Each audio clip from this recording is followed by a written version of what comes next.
Yes, reka rero ndushaho kongera kubahereza ikaze ni muri rwa rugendo rw'iminsi 3 nagiriye mu karere ka Nyamagabe ngende Nsabimana Jean Bosco. Aha muri kubona murabona ko ni mu misozi, namanutse imisozi nerereye yindi ewana, ndavuga ati uko bisa kose ngomba kugira gute, ngomba kuhagera nkaganiriza zimwe mu nshuti zanjye nkuko mu ubahehe ngazi nakubura. Bona rero njyewe nkaba ndi hano kugira ngo tuganire na bamwe mu nshuti zanjye, nyine tubashe kuganira byinshi bibera hano mu kwivuko cyangwa se mu cyaro. Mwibutsa ko iki ni ikiganiro kwivuko, aho nagenganira na bamwe mu twari inshuti nyine tukaza kuburanira muri za Kigali, ariko uyu munsi tukaba twongeye tugahura. Mbabaza rero uko babyakiriye kuba bongeye bakaba bari kumbona nyine nimba babyishimiye. Rero ndi kugenda nganira na zimwe mu nshuti, mbibutsa yuko ejo kuwa mbere nibwo nzaba nageze i Kigali, kuko kuwa kabiri murabizi ni filime Amabanga series ihora ica kuri YouTube yanyu Kamatoki TV. Reka rero ngusabe gukanda subscribe. Uyu munsi tugiye kureba imwe mu mirimo ikorwa n'abasore binaha ngaha, nkuko natwe Kigali abasore tuzinduka tujya mu kazi dukora imirimo itandukanye. Tugiye kureba rero n'uburyo abasore binaha ngaha mu karere ka Nyamagabe bakora imirimo yabo, n'ibindi biganiro bigiye bikurikiranye, byaba uburyo bwo kwiteza imbere, bwaba uburyo bw'abakunzi, n'ibintu byose, story zose nyine tugenda tuzigarukaho hamwe n'abasore binahanga. Yes, rero njyewe ndi Bosco Nsabimana, gukomeza ukurikirane kino kiganiro.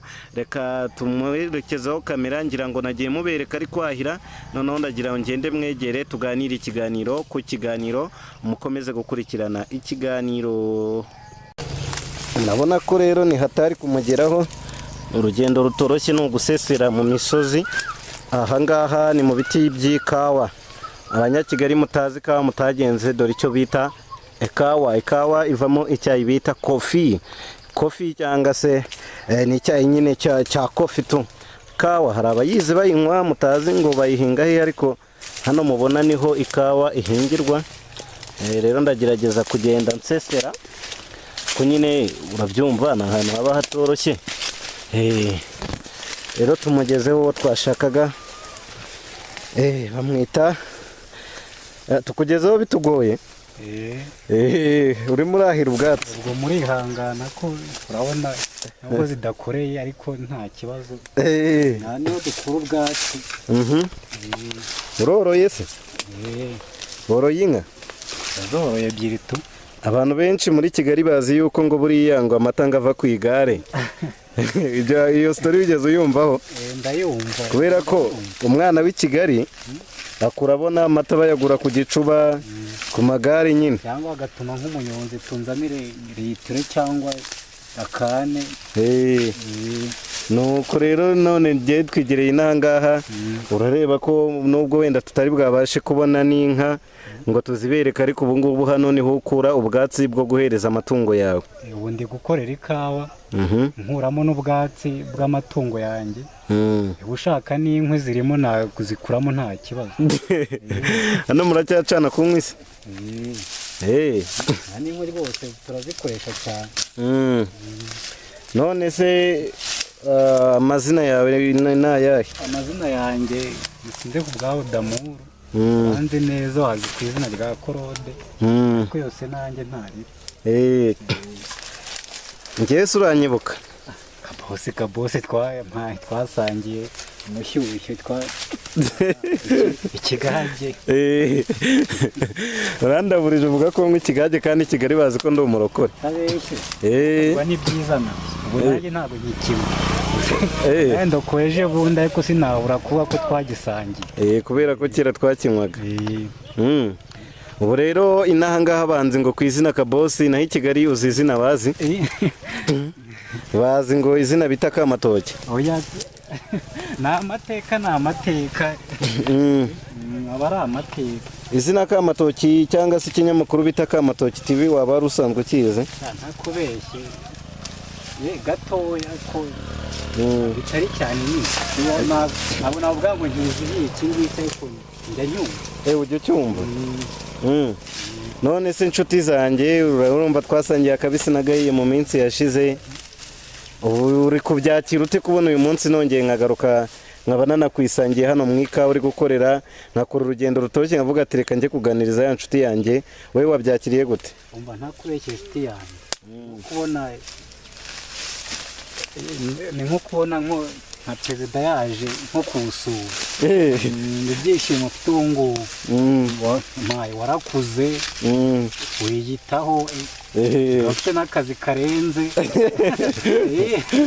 natwe usanga twateye imbere byibura buri muntu wese yateye intambwe ava ku rwego ajya ku rundi. Uriya nta kintu cyiza nko kubona inshuti yawe mwahoranye nyuma wenda hakaza gucamo akantu gatoya bitewe n'iby'ubuzima nyuma mukazongera mugahura mugasanga buri wese ntabwo yagiye mu biyobyabwenge ntabwo yagiye mu nzira mbi buri wese ugasanga ari intera yateye. wongeraho no kuvuga ati afite akaguru kose n'inzara zose afite n'umusatsi ewa biba ari sawa. uzi kujya umuntu muzasangire usange nimuhura usange nta kaguru afite usange ntayo ibintu byarakomeye usange ewane ibintu nyine ubuzima bwamubereye danje ariko byibura igihe ugasanga abo wasize bariho neza nawe uriho neza nta bintu birenze ibyo ngibyo. ariko nasanze nta mwarateye imbere kuturenza kabisa.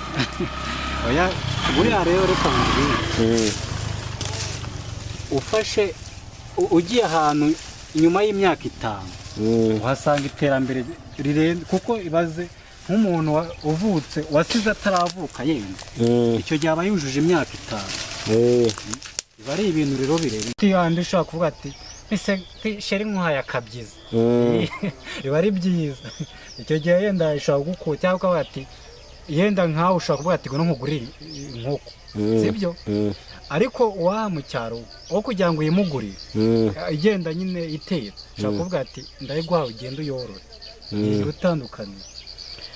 Okay, urakoze rero kutuganiriza nanjye ayo mashusho muzajya muyabona kuri Kamatoki TV nk'ibisanzwe. Noneho ni byiza ko nasanze mwaraguze n'ama-smartphone ibintu byose ari ku mbuga nkoranyambaga. Tuzatugukurikirana ntari. Reka ngomeze ndebe uburyo mwahira kugeza dutashye.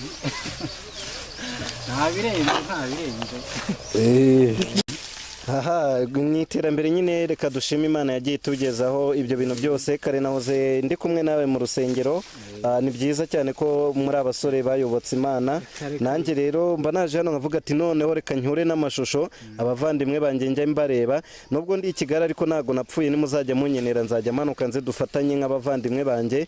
Nanjye nimba kenera i Kigali rwose kure y'amaso si kure y'umutima, munyemerere ko muzajya mutega mukaza nimba kenera. Oya ni byiza shiti yanjye nimba uba hano mu cyaro ukabasha kwigurira inka ugatera ikawa nk'izi ngizi ukambara ipantaro nziza nk'iyi ngiyi ukajyana kwahiza cyangwa ugakoresha akazi kawe runaka wava ukoga neza ukambara ugatereta umukobwa urumva nabyo ntibya hasi abakobwa binaha